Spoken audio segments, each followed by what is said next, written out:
ഞാൻ പറഞ്ഞത് മറ്റൊരാളിൽ നിന്ന് ക്യാച്ച് ചെയ്തിട്ടല്ല, ഞാൻ എൻ്റെ അനുഭവത്തിൽ നിന്ന് ഈ 50K ആവാൻ വേണ്ടി എന്തൊക്കെ ഞാൻ ചെയ്തത് എന്നുള്ളത് ജസ്റ്റ് ഒന്ന് പറഞ്ഞുതരാം. അതായത് നമ്മൾ വീഡിയോ മാക്സിമം ലൈവിൽ വീഡിയോയിൽ വരിക. 50K അതായത് ഫോളോവേഴ്സ് പെട്ടെന്ന് കൂടി കിട്ടാൻ വേണ്ടി ഏറ്റവും നല്ലത് ലൈവ് വീഡിയോ കൂടുതൽ ചെയ്യാം. മനസ്സിലാവുണ്ടോ? അത് മാക്സിമം നിങ്ങൾ ശ്രദ്ധിക്കുക. നമുക്കൊക്കെ ഫോളോവേഴ്സ് പെട്ടെന്ന് വരാൻ കാരണം ഒന്ന് ലൈവ് വീഡിയോ നമ്മൾ കണ്ടിന്യൂ ചെയ്തുകൊണ്ടിരുന്നതാണ്. അതുകൊണ്ടാണ് ലൈവ് വീഡിയോ നിങ്ങൾ ചെയ്യാം. രണ്ടാമത്, ഒരു ശരിക്കും രാവിലെയും വൈകുന്നേരവും ഗുളിക കൊടുക്കുന്നത് പോലെയാണ്. മനസ്സിലാവുണ്ടോ? ഒരു രോഗിക്ക് രാവിലെയും വൈകുന്നേരം എന്തായാലും ഗുളിക കൊടുക്കണം. ഒരു നേരം ദിവസം ഒരു നേരം ഗുളികൊന്നും ഉണ്ടാവില്ല, 2 നേരം കൊടുക്കണം എന്തായാലും. രാവിലെ 8 കൊടുക്കണം, രാത്രി 8 കൊടുക്കണം എന്ന് പറഞ്ഞ പോലെ രാവിലെ 7 മണിക്ക് വീഡിയോ നിങ്ങൾ അപ്ലോഡ് ചെയ്യുന്നത് പോലെ വൈകുന്നേരം അതേ സെയിം 7 മണിക്ക് നിങ്ങൾ അപ്ലോഡ് ചെയ്യുക. 2 വീഡിയോ കണ്ടിന്യൂ ചെയ്ത് അപ്ലോഡ് ചെയ്യാൻ കഴിയണം. യൂട്യൂബിനായാലും ഫേസ്ബുക്കിനായാലും. നിങ്ങൾക്ക് ഈ സംരംഭത്തിൽ തുടരണമെന്നുള്ള ആഗ്രഹമുള്ള ആൾക്കാരോട് സുബൈറോപ്പ് പറഞ്ഞു കേട്ടോ. മനസ്സിലായോ? അപ്പൊ എന്താ പറഞ്ഞത്? ഒന്ന്, ലൈവിൽ വരിക, അത് യൂട്യൂബിലായാലും ഫേസ്ബുക്കിലായാലും. രണ്ടാമത്തെ, നിങ്ങൾ കണ്ടിന്യൂ ചെയ്ത് 2 വീഡിയോ അപ്ലോഡ് ചെയ്യണം.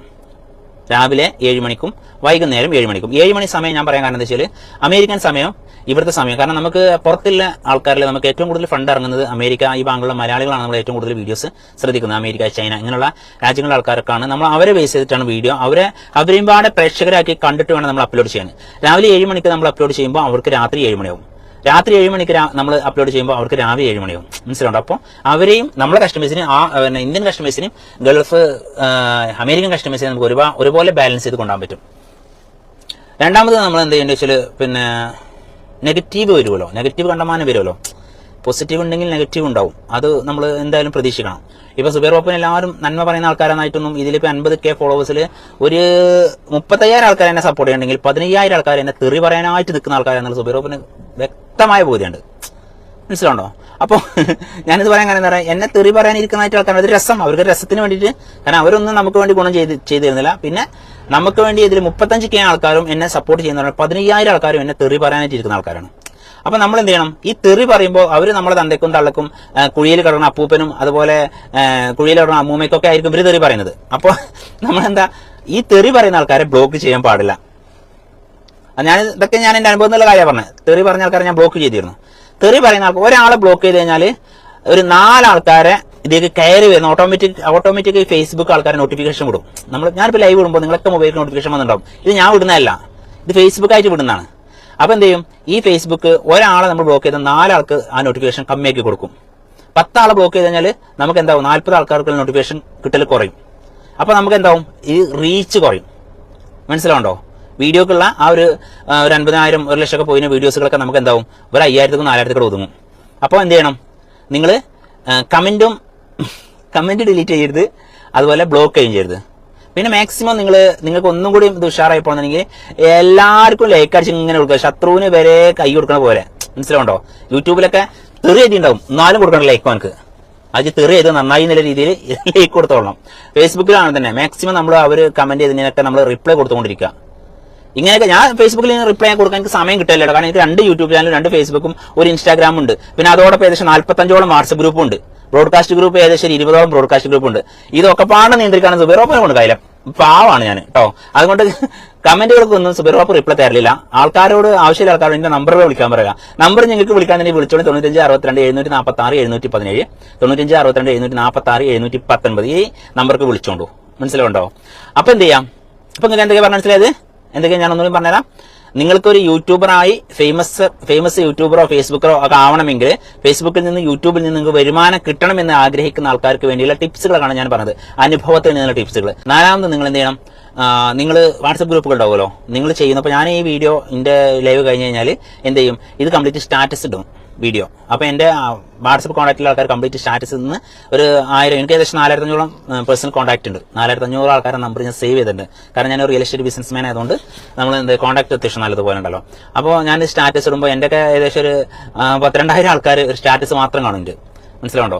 അപ്പോൾ സ്റ്റാറ്റസ് ഇടുക, അതുപോലെ നിങ്ങൾ സ്റ്റോറി ഇടുക, ഫേസ്ബുക്കിൻ്റെ സ്റ്റോറി ഇടുക, അതുപോലെ ഫേസ്ബുക്ക് ഗ്രൂപ്പ് നിങ്ങൾ ക്രിയേറ്റ് ചെയ്യുക. ഇങ്ങനെയൊക്കെ നിങ്ങൾ ചെയ്താൽ നിങ്ങൾക്കും ഭാവിയിൽ നല്ലൊരു ഫേസ്ബുക്കിലൂടെ യൂട്യൂബിലൂടെ ഒക്കെ വരുമാനം കണ്ടെത്താൻ സാധിക്കും.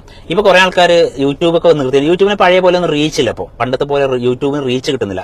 ഇപ്പൊ ഏറ്റവും കൂടുതൽ പൈസ വാരി കൊടുക്കുന്നത് ഞാൻ ഈ സംസാരിക്കുന്ന ഫേസ്ബുക്ക് തന്നെയാണ്. ഫേസ്ബുക്കിൽ പോസ്റ്റിന്, കമന്റിന്, ലൈക്കിന്, ഒരു ഫോട്ടോ നമ്മൾ പോസ്റ്റ് ചെയ്താൽ അതിന്, എന്തിനും ഏതിനും ഒക്കെ പൈസയാണ്. ഇപ്പൊ നിങ്ങളിപ്പോ എന്റെ പനാര ചങ്കൾ എന്നെ ഇഷ്ടപ്പെടുന്ന ഞങ്ങളൊക്കെ ലൈക്ക് അടിക്കുന്നില്ലേ, ഇതിനൊക്കെ സുബൈർ ബാബുവിന് പൈസ ഇട്ടുണ്ട്. ഞാൻ ഉള്ളത് ഓപ്പൺ ആക്കി ഇങ്ങോട്ട് പറഞ്ഞു തരാണ്. അപ്പൊ ഞാൻ ഇത് പറഞ്ഞിട്ടുണ്ടെന്നാണ് നിങ്ങൾ ഈ നിങ്ങളും എന്ത് ചെയ്യണം, ഫേസ്ബുക്ക് തുടങ്ങണം, യൂട്യൂബ് തുടങ്ങണം. എന്താണ് നിങ്ങളെ മൊബൈലുള്ളതല്ലേ, പ്രത്യേകിച്ച് അതിന് ലൈസൻസ് എടുക്കണ്ടല്ലോ, മനസ്സിലുണ്ടോ? അങ്ങനെ തുടങ്ങി. അപ്പൊ തുടങ്ങുമ്പോൾ എന്താണ്, ഇപ്പൊ എന്തുകൊണ്ട് ഫേസ്ബുക്കിലാറെ യൂട്യൂബിലാറെ ആൾക്കാർക്ക് വരുമാനം ഫേസ്ബുക്കിൽ നിന്നാണ് കിട്ടുന്നത്. അപ്പൊ എനിക്കൊക്കെ $550 കിടക്കുന്നുണ്ട് ഫേസ്ബുക്കിൽ, ഈ മാസം കയറാനുള്ള പൈസയാണ്. നമുക്ക് കൂട്ടിയൊക്കെ 5×8 = 40, ഏകദേശം $600, 6×8 = എത്ര, 48,000 റുപ്യ. 48,000 അല്ല, 50,000 ഉണ്ടാവും. ഇത് പറഞ്ഞാൽ മനസ്സിലാവുണ്ടോ? അപ്പൊ യൂട്യൂബിൽ എനിക്ക് കയറാനുള്ള പൈസയാണ്, ഫേസ്ബുക്കിൽ. അങ്ങനത്തെ 2 ഫേസ്ബുക്ക് ഉണ്ട് എനിക്ക്. അപ്പൊ നിങ്ങൾ എന്താ മനസ്സിലാക്കേണ്ടത്, പൈസ കിട്ടും, വർക്ക് ചെയ്യണം, നമ്മൾ കണ്ടിന്യൂ ചെയ്ത് വീഡിയോ ഇടണം. അപ്പൊ നമുക്ക് എന്താണ്, ഈ വീഡിയോ കണ്ടന്റ് തേടി നമ്മൾ അലയേണ്ടി വരും. എന്താ ചെങ്ങന്മാരെ അലഞ്ഞാൽ എന്താ കുഴപ്പം? നിങ്ങളിപ്പോൾ ഒരു ജോലിക്കാരനാണെങ്കിൽ നിങ്ങൾ ഒരു സാറ്റർഡേ സൺഡേ ദിവസങ്ങൾ നിങ്ങൾക്ക് ഒഴിവല്ലേ, ആ ദിവസങ്ങൾ കണ്ടന്റ് തെരഞ്ഞ് നടന്നോളൂ, അല്ലെങ്കിൽ നിങ്ങൾ തന്നെ കണ്ടന്റ് ക്രിയേറ്റ് ചെയ്യണം. പിന്നെ അതിൽ പ്രത്യേകം ശ്രദ്ധിക്കേണ്ട വേറൊരു കാര്യം, മ്യൂസിക് മാക്സിമം നിങ്ങൾ ഒഴിവാക്കണം. മാക്സിമം എന്നല്ല, ഒഴിവാക്കണം. ഫേസ്ബുക്കിലായാലും യൂട്യൂബിലായാലും മ്യൂസിക് ഇടരുത്. ഇപ്പൊ എന്റെ പ്രേക്ഷകർ കാണാറുണ്ടോ, ഞാൻ ഈ മ്യൂസിക് ഇടലില്ല. ഞാൻ മ്യൂസിക് എനിക്ക് ഇടാറിയിട്ടാ, എനിക്ക് നന്നായിട്ട് അറിയാം. എനിക്കും വരലും അപ്ലോഡ് ചെയ്യുന്ന നിങ്ങൾ മ്യൂസിക് ആണ് വെച്ചാണ്, ഞാനും വേണ്ട അടച്ചിടാം. അപ്പൊ എന്റെ ഈ ഇത് കൺട്രോൾ ചെയ്യുന്ന എന്റെ ടെക്നീഷ്യൻ എന്നോട് പറഞ്ഞതാണ്, നിങ്ങൾ എന്ത് ചെയ്യാൻ പാടില്ല, വേറെ എഡിറ്റിംഗിൽ ശ്രദ്ധിക്കേണ്ട കാര്യം. ഇതൊന്നും ആരും പൈസ കൊടുത്താൽ പോലും നിങ്ങൾക്ക് പറഞ്ഞു തരാത്ത ഓരോ ടിപ്സുകളാണ് ഫ്രീ ആയിട്ട് എന്റെ ഈ 50K ആയ ആ ഒരു സന്തോഷത്തിൽ എന്റെ പ്രേക്ഷകരോട് ഞാൻ ഈ പറയുന്നത്. എന്താ അറിയോ, ഒന്നാമത് നമ്മൾ എഡിറ്റ് ചെയ്യുമ്പോൾ കണ്ടന്റ് ഡാർക്കായിട്ട് എഴുതാൻ പാടില്ല. ഡാർക്ക് കളർ കൊണ്ട് റെഡ്, അതുപോലെ മഞ്ഞ, ചുവപ്പ്, പച്ച എന്നൊക്കെ പറഞ്ഞിട്ട് അങ്ങനെ ഇതിന്റെ ബാക്ക്ഗ്രൗണ്ടിൽ ഇങ്ങനെ സൈഡിൽ ഇങ്ങനെ നമ്മൾ ഡാർക്കായിട്ട് എഴുതാൻ പാടില്ല. രണ്ടാമത് മ്യൂസിക് പാടില്ല. നിങ്ങളൊന്ന് ആലോചിച്ച് നോക്കും, മുമ്പൊക്കെ നമ്മളെ ന്യൂസുകളൊക്കെ വായിക്കുമ്പോൾ അടിയിൽ കൂടി മേലെ കൂടി ഫുള്ള് കളറുകൾ ഉണ്ടായിരുന്നു. ഇപ്പോൾ അവരൊക്കെ ഒഴിവാക്കിയത്, കാരണം അവർക്കും അറിയാം റീചാർജ് പോകുന്നില്ല.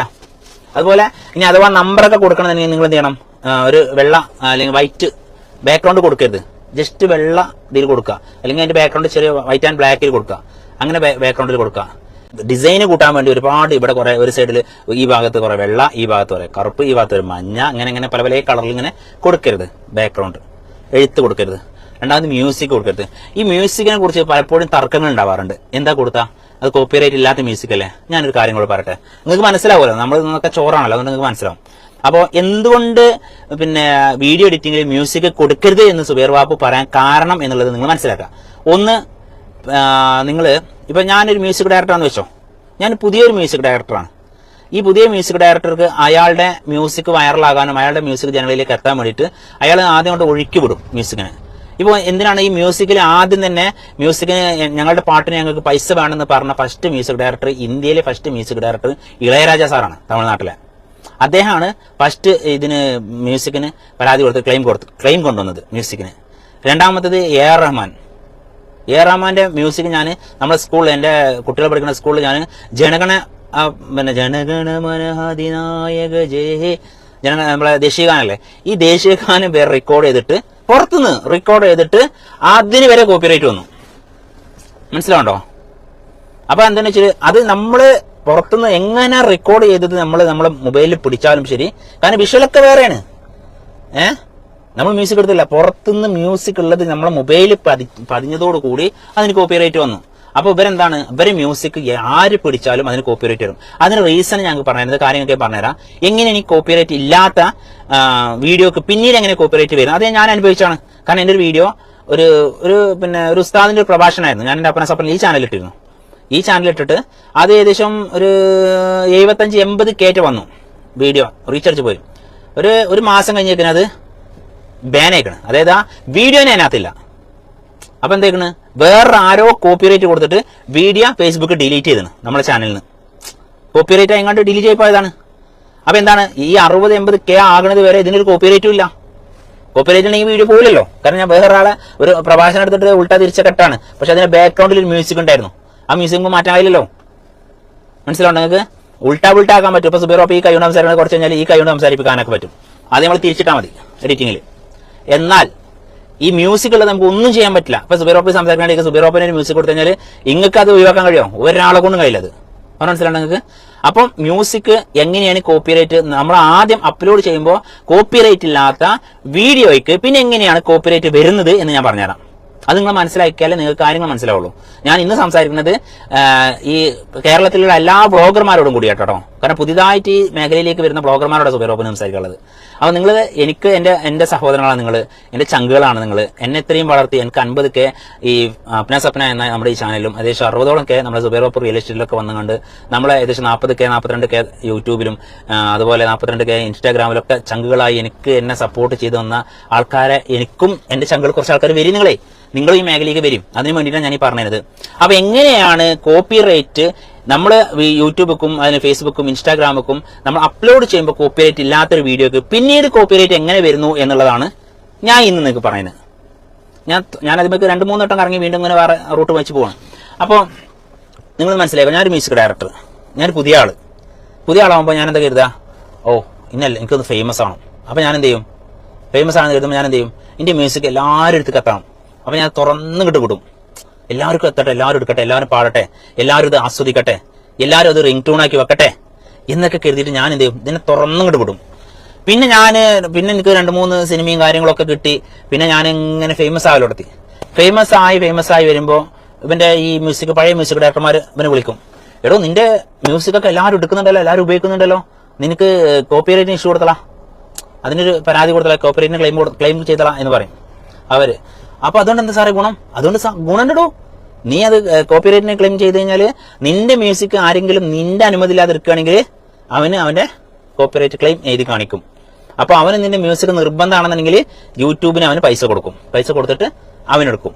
അപ്പൊ നിനക്കെന്തായി, നിനക്ക് ചെറിയൊരു ചായ പൈസ കിട്ടിക്കൊണ്ടേയിരിക്കും. നിനക്ക് അത് വേണോ, നിന്റെ സിനിമയിലാറെ കിട്ടുന്നില്ല ഇതിൽ കിട്ടടോ എന്ന് പറയും. അപ്പൊ എന്താവും, അങ്ങനെയാണോ? ആഹാ, അങ്ങനെയാണെങ്കിൽ നമ്മളെ എല്ലാ സിനിമാ പാട്ടും കംപ്ലീറ്റ് കോപ്പിറൈറ്റ് ഇഷ്യൂനോട് കൊടുക്കും വരും. ഇത് പറഞ്ഞാൽ മനസ്സിലുണ്ടോ ചെങ്കള ഞാൻ പറഞ്ഞത്? അപ്പൊ നിങ്ങൾ എന്താവും, നിങ്ങൾ ഇയാളെ ഫസ്റ്റ് സിനിമ ഇറങ്ങിയിട്ട് 3 കൊല്ലം കഴിക്കും, 3 കൊല്ലം 4 കൊല്ലം കഴിക്കും. നിങ്ങൾക്ക് ആ വീഡിയോ അപ്ലോഡ് ചെയ്ത് നിങ്ങൾക്ക് അതിന് പൈസയും കിട്ടി നിങ്ങളെ വീഡിയോനെ മറന്നേക്കും. അപ്പോഴാകാരം ഈ പ്രമാണി പോയിട്ട് അവിടെ ക്ലെയിം ചെയ്യുന്നത്. അതോടുകൂടി എന്തായി, നിങ്ങൾ വന്ന ആ അന്നത്തെ 3 കൊല്ലം മുന്നുള്ള വീഡിയോസുകളൊക്കെ കോപ്പിറൈറ്റ് ക്ലെയിം ആവും. ഈ യൂട്യൂബിന് ഒരു പ്രശ്നമുണ്ട്, 3 വീഡിയോ കണ്ടിന്യൂ ചെയ്ത് കോപ്പിറൈറ്റ് വന്നു കഴിഞ്ഞാൽ ചാനൽ ബാൻ ആവും. അങ്ങനെ 5 ലക്ഷം 10 ലക്ഷം സബ്സ്ക്രൈബേഴ്സ് ഇല്ല പല ആൾക്കാരുടെ ചാനലും ബാൻ ആയിട്ടുണ്ട്. അപ്പൊ ഇതിന്റെ അനുഭവത്തിന്റെ വെളിച്ചത്തിൽ എന്നോട് എന്റെ ടെക്നീഷ്യൻ പറഞ്ഞതിന്റെ അടിസ്ഥാനത്തിലാണ് ഞാനിത് ഇത്രയും പറഞ്ഞു തരുന്നത്. അല്ലാതെ നിങ്ങൾ എന്റെ അമ്മയുടെ കുട്ടികളോ അല്ലെങ്കിൽ കുഞ്ഞാമാന്റെ കുട്ടികളോ നിന്റെ ചെറുച്ചന്റെ മക്കളൊന്നും അല്ല. ഞാൻ ഈ പറഞ്ഞു വിടുന്നത് പബ്ലിക് പ്ലാറ്റ്ഫോമിലാണ്. നിങ്ങൾക്ക് വേണമെങ്കിൽ കേൾക്കാം. ഇനി നിങ്ങൾ കേട്ടിട്ടില്ലെങ്കിലും എനിക്ക് ഒന്നും വരാൻ പോകുന്നില്ല. ഞാൻ എന്റെ കാര്യം, ഞാൻ എനിക്ക് അനുഭവിച്ച കാര്യങ്ങളും എന്റെ സുഹൃത്തുക്കള് ഇതിന്റെ ടെക്നീഷ്യന്മാരെ എന്നോട് പറഞ്ഞു തന്ന കാര്യങ്ങളും എന്റെ പ്രിയപ്പെട്ട എന്റെ ഫോളോവേഴ്സിനോട് എന്റെ വ്യൂസിനോട് പറഞ്ഞു കൊടുക്കുക. എനിക്ക് വന്ന ഒരു ദുരന്തം അല്ലെങ്കിൽ ഒരു ദുരിതം നിങ്ങൾക്ക് വരരുത് എന്ന് ആഗ്രഹിക്കുന്ന ആളാണ് ഞാൻ. എനിക്ക് വന്ന പ്രശ്നങ്ങള് ഞാൻ പറഞ്ഞല്ലോ, ആൾക്കാരെ ബ്ലോക്ക് ചെയ്തിട്ട് ഞാൻ ബ്ലോക്ക് ചെയ്തിരുന്നു. എന്നെ തെറി വിളിച്ചെന്നൊരു കണക്കൂല. നിങ്ങൾക്കറിയാലോ അപ്ന സപ്ന എന്നൊക്കെ എനിക്ക് കിട്ടിയ തെറി. ഞാൻ ഒരുപാട് തെറി കേട്ടിട്ട് തന്നെയാണ് ഈ പ്ലാറ്റ്ഫോമിൽ നിൽക്കുന്നത്. മനസ്സിലുണ്ടോ? എന്റെ വാപ്പാന്റെ തല എന്നെഴുതി, ഇഞ്ച വാപ്പാന്റെ തല, ഇത് അതെ ഇഞ്ച തല എന്നെഴുതി, ഇഞ്ച വാപ്പാന്റെ തല ഇത്രേ ഉള്ളൂ. അത് തെറിവാക്കല്ലോ. എനിക്കതൊരു തെറിവാക്കാൻ തോന്നില്ല. വാപ്പാന്റെ തല, എന്താ വാപ്പാന്റെ തലക്ക്? എന്റെ വാപ്പാന്റെ കൈ, എന്റെ വാപ്പാന്റെ കാല്, എന്റെ വാപ്പാന്റെ ചെവി, എന്റെ വാപ്പാന്റെ മൂക്ക്, ഇതൊക്കെ ഇങ്ങനെ തെറികളാണ്. എന്റെ വാപ്പാന്റെ കണ്ണ്, എന്റെ വാപ്പാന്റെ ചുണ്ട്, എന്റെ വാപ്പാന്റെ പല്ല്, ഇതൊക്കെ തെറിയാണോ? എനിക്കറിയില്ല. നിങ്ങൾ പറയും. അപ്പം അങ്ങനെയൊക്കെ പറഞ്ഞു എന്ന് കരുതി നമ്മൾ ഒരാൾ കേസ് കൊടുക്കാൻ പാടുണ്ടോ? അങ്ങനെ കേസ് കൊടുക്കുന്ന ആൾക്കാരുണ്ട്. അപ്പം അന്ന് ഞാൻ പറഞ്ഞു, എന്നാ നിനക്ക് ആ തെറി ചെയ്ത് ഡിലീറ്റ് ചെയ്തൂടെ? അപ്പൊ അവര് ഡിലീറ്റ് ചെയ്യില്ല. ഡിലീറ്റ് ചെയ്ത് എന്താണ്, ഇവരെ ചാനലിന് ഇത് ബാധിക്കും. അന്ന് ഞാൻ ഒരു വീഡിയോ ഇട്ടിരുന്നു, കുഞ്ഞാനെ എതിരായിട്ടല്ല. കുഞ്ഞാനോട് ഞാൻ പറഞ്ഞു, കുഞ്ഞാനെ എന്തിനാണ് ആ സാധുവിനെ ജയിലാക്കണത്? അപ്പൊ അവന്റെ വൈഫിനെ ഓന് വളരെ മോശമായിട്ട്, വളരെ മ്ലേച്ഛമായിട്ട് സംസാരിച്ചെന്നൊക്കെ പറഞ്ഞിട്ടായിരുന്നു അന്ന് കുഞ്ഞാന് പോലീസ് സ്റ്റേഷനിൽ കയറ്റിയത്. അന്ന് ഞാൻ പറഞ്ഞു, കുഞ്ഞാനെ ഇത് നമുക്ക് ഒരാളെ ബ്ലോക്ക് ചെയ്യാനുള്ള അധികാരം ഇതിനകത്തുണ്ട്, ഒരാളുടെ വീഡിയോ, ഒരാളെ കമന്റ് ഡിലീറ്റ് ചെയ്യാനുള്ള അധികാരം നമുക്കുണ്ട്. ഇതൊക്കെ ചെയ്തൂടെ? പക്ഷെ അത് ചെയ്യാതിരിക്കുന്ന കാരണം എന്താ വെച്ചാല്, അത് ചെയ്ത് കഴിഞ്ഞാല് വീഡിയോക്ക് റീച്ച് കിട്ടൂല. ആ റീച്ച് കുറയും എന്നുള്ള പേടി കൊണ്ടാണ് അന്ന് അയാള് കേസ് കൊടുത്തത്. മനസ്സിലാണോ നിങ്ങൾക്ക്? അപ്പൊ അത് നിങ്ങൾ ശ്രദ്ധിക്കണം. ആൾക്കാർ പറയാല്ലേ സോഷ്യൽ മീഡിയയാണ്. ഫേസ്ബുക്ക് ഒരു പ്രാവശ്യം എനിക്ക് വരാൻ ഞാൻ ഒരു ദിവസം ഏകദേശം ഒരു 50 ആൾക്കാരുടെ ബ്ലോക്ക് ചെയ്തു. അതിൽ എനിക്കൊരു മെസ്സേജ് വന്നു, ഇത് സോഷ്യൽ മീഡിയ എന്നാണ് ഇതിന്റെ പേര്. എന്താണ്? സോഷ്യലായിട്ട് എല്ലാവരുമായിട്ടും സഹകരിച്ച് പോകണമെന്നാണ് ഫേസ്ബുക്ക് നമ്മോട് പറയുന്നത്. ഇത് ഏകാധിപത്യം രീതിയിൽ ഏകാധിപതികളെ പോലെ പെരുമാറരുത് എന്നാണ് ഫേസ്ബുക്ക് നമ്മോട് പറഞ്ഞിട്ടുള്ളത്. അപ്പം ഇത് സോഷ്യൽ മീഡിയ ആണ്. ഇതിൽ അങ്ങോട്ടും ഇങ്ങോട്ടും പറയാനുള്ള സ്വാതന്ത്ര്യമുണ്ട്. ഞാൻ പറയുമ്പോൾ അതിന് മറുപടി പറയാം. മറ്റൊരാൾ എനിക്കെതിരെ കമന്റ് പറയുമ്പോൾ അവന് നമ്മൾ കൗണ്ടർ അടിച്ച് സംസാരിക്കാനുള്ള അധികാരമൊക്കെ ഇതിനകത്തുണ്ട് എന്ന് തന്നെയാണ് പറയുന്നത്. മുമ്പൊക്കെ ഏറ്റവും കൂടുതൽ ആൾക്കാർ പരസ്യം യൂട്യൂബിലാണ് കൊടുത്തിരുന്നത്. എന്നാൽ ഇന്ന് ഫേസ്ബുക്ക് നല്ല പ്ലാറ്റ്ഫോമായി ഫേസ്ബുക്കിലെല്ലാം പരസ്യം കൊടുക്കുന്നുണ്ട്. അപ്പോൾ ഈ ഫേസ്ബുക്കിൽ കൂടുതൽ ആൾക്കാർ ഫേസ്ബുക്ക് യൂസ് ചെയ്യാൻ തുടങ്ങി കഴിഞ്ഞാൽ ഇതിനകത്ത് കൂടുതൽ ആൾക്കാർ പരസ്യദാതാക്കൾ കൂടുതൽ വരും. പരസ്യദാതാക്കൾ കൂടുതൽ വരുമ്പോൾ എന്താ സംഭവിക്കുക?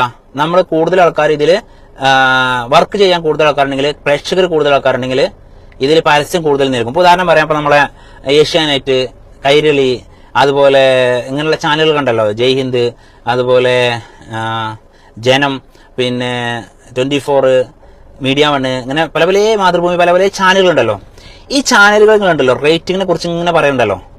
അത് അവർ പറയും ഇപ്രാവശ്യം ഇലക്ഷന്റെ ഏറ്റവും കൂടുതൽ ഞങ്ങളെ ചാനലാണ് കണ്ടത് അറിയും. ഒരു ടീം ഓരോ അറിയും ഞങ്ങളെ ചാനലാണ് ഒന്നാം നമ്പർ അറിയും. ഇവര് പരസ്പരം 14 ചാനൽ കയറാത്തില്ല, ഈ 14 ചാനൽ ഒന്നാം പ്രകാരം റേറ്റിംഗിൽ. ഇതെന്തിനാ അങ്ങനെ പറഞ്ഞു വെച്ചാല്, ഇത് കാണുന്ന പരസ്യദാതാക്കളുണ്ട്, പരസ്യം കൊടുക്കുന്ന ആൾക്കാർ. അപ്പൊ ഇവര് പറയും ഇന്ന് ഞങ്ങളതാണ് ഏറ്റവും കൂടുതൽ ആൾക്കാരെ കണ്ടതാണ് എന്നൊക്കെ പറഞ്ഞിട്ട് ഇങ്ങനെ തെളിവ് സഹിതം കൊടുക്കും. അപ്പൊ എന്താണ്, ഇതിനെ ബാർഗെയിൻ ചെയ്യും. ഉദാഹരണം പറയാം, എനിക്കിപ്പോൾ സുബൈർ ബാപ്പുവിന്റെ വീഡിയോ അപ്നാ സപ്നയിലൂടെ ഒരു ദിവസം കൊണ്ട് 10 ലക്ഷം ആൾക്കാർ കണ്ടു, 20 ലക്ഷം ആൾക്കാർ കണ്ടു എന്ന് പറഞ്ഞ് എന്റെ കണ്ടിന്യൂ എന്റെ വീഡിയോസിലൊക്കെ 10 ലക്ഷം ആൾക്കാർ കാണുന്നുണ്ടെന്ന് പറയുമ്പോൾ ഈ പരസ്യം തരുന്ന ആൾക്കാർ സുബൈർ ബാപ്പുവിന് ഭയങ്കര റീച്ചാട്ടോ, സുബൈർ ബാപ്പുവിന്റെ വീഡിയോ എല്ലാവരും ആൾക്കാർ കണ്ടിട്ടോ, അപ്പൊ നമ്മൾ സുബൈർ ബാപ്പുവിന്റെ ചാനലിൽ പരസ്യം ഇടുക എന്ന് പറയും. അപ്പൊ എന്താണ്, ഈ 10 ലക്ഷം ആൾക്കാരുണ്ട്, 10 ലക്ഷം ആൾക്കാരിലേക്ക് എത്തുമല്ലോ. ഇങ്ങനെയാണ് ഇതിന്റെ ടെക്നിക്ക്. അപ്പം ഫേസ്ബുക്കും യൂട്യൂബും ഇൻസ്റ്റാഗ്രാമും ഇത് മൂന്നും ഇന്ന് പരസ്യ പ്ലാറ്റ്ഫോമുകളാണ്. അപ്പം ഇത് ഫേസ്ബുക്കിന്റെ ഇതിന്റെ മെയിൻ ആൾക്കാരുണ്ടാവും. അപ്പൊ അവരോട് ചോദിക്കും, നിങ്ങൾക്ക് ഇപ്പൊ എത്ര വേൾഡ് ലെവലിൽ നിങ്ങൾക്ക് എത്ര പ്രേക്ഷകരുണ്ട്, നിങ്ങൾക്ക് എത്ര നിങ്ങളെ ഫേസ്ബുക്ക് ചാനൽ ഉപയോഗിക്കുന്ന എത്ര ആൾക്കാരുണ്ട്, ഫേസ്ബുക്ക് അക്കൗണ്ട് ഉപയോഗിക്കുന്ന എത്ര ആൾക്കാരുണ്ട്, ഇതുവരെ നോക്കും. അതുപോലെ നിങ്ങളെ സ്കോർ ബോർഡ് എത്ര ഉണ്ട് നോക്കും. അപ്പൊ യൂട്യൂബിലേറെ ഫേസ്ബുക്കിനാണ് ആൾക്കാർ പ്രേക്ഷകർ കൂടുതലെങ്കിൽ എന്താവും, ഈ ആൾക്കാർ പരസ്യം കൊടുക്കുന്ന ആൾക്കാർ, സോഷ്യൽ മീഡിയ പരസ്യം കൊടുക്കുന്ന ആൾക്കാർ എന്താവും, ഫേസ്ബുക്കിൽ പരസ്യം കൊടുക്കാൻ തുടങ്ങും. അപ്പൊ എന്താവും, നമ്മൾ കുറെ ആൾക്കാർ ഇതിന്റെ വിതരണക്കാർ, നമ്മളെപ്പോലെ ചാനലിൽ പരസ്യം വരുമല്ലോ. അപ്പൊ എൻ്റെ ഒരു വീഡിയോ കാണുമ്പോൾ എൻ്റെ ലൈവ് ഞാനത് ഓഫാക്കി കഴിഞ്ഞാൽ ഇതിലൊക്കെ പരസ്യം വരും. ലൈവ് തന്നെ എനിക്ക് പരസ്യം വരുന്നുണ്ട്. അപ്പൊ ഈ പരസ്യം വരുമ്പോൾ എന്താവും, എനിക്ക് പൈസ കിട്ടും. നിങ്ങൾ ലൈവ് കാണുമ്പോൾ എൻ്റെ അടിയോടെ ഇങ്ങനെ പരസ്യം വരും. അപ്പൊ എനിക്ക് പൈസ കിട്ടും. അപ്പൊ എനിക്ക് പൈസ കിട്ടാൻ കാരണം എന്താണ്, ഫേസ്ബുക്ക് പറഞ്ഞിട്ട് ഇത്ര ആൾക്കാർ ലൈവ് ഇടാറുണ്ട്, എന്റെ ചാനലിൽ കണ്ടിന്യൂ ചെയ്ത്, അല്ലെങ്കിൽ ഒരു ആവറേജ് ലൈവ് എന്ന് പറഞ്ഞത് ഒരു 1 മില്യൺ ആൾക്കാർ ഡെയിലി ലൈവ് പോവും എന്ന് ഫേസ്ബുക്ക് പറയും.